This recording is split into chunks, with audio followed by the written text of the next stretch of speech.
முதல் வாசகம். திருத்தூதர் பணிகள் நூலிலிருந்து வாசகம். அப்பல்லோ கொரிந்தில் இருந்தபோது பவுல் மலைப்பாங்கான பகுதி வழியாக எபேசு வந்தார்.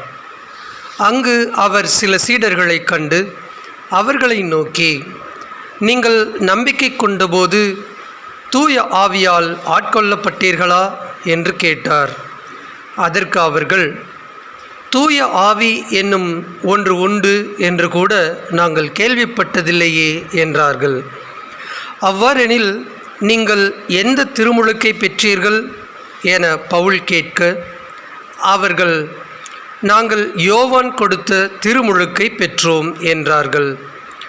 அப்பொழுது பவுல், யோவான் மனம் மாறிய மக்களுக்கு திருமுழுக்கு கொடுத்து தமக்கு பின் வரும் இயேசுவிடம் நம்பிக்கை கொள்ளுமாறு கூறினார் என்றார்.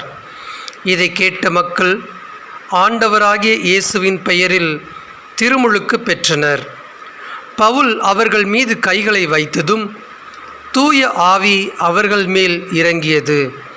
அப்பொழுது அவர்கள் பரவச பேச்சு பேசினர், இறைவாக்கும் உரைத்தனர்.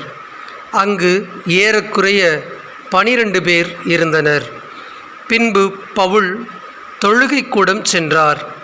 அங்கு அவர் 3 மாதங்கள் இறையாட்சி பற்றி துணிவுடன் மக்களோடு பேசி அவர்களோடு விவாதித்து அவர்களை நம்பச் செய்தார். இது ஆண்டவரின் அருள்வாக்கு.